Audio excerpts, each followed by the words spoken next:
So, pagkatapos ko niya mag-baking, susunduin po nila ako sa celebrity. 'Di ba? Ayaw po. So, ayaw niya ako sunduin sa celebrity. So, malamang po, magko-commute ako pa uwi. Tama po?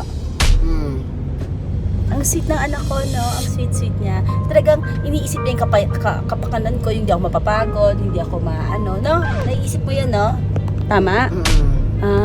Quentin! So, hindi man pala walking to, habulan.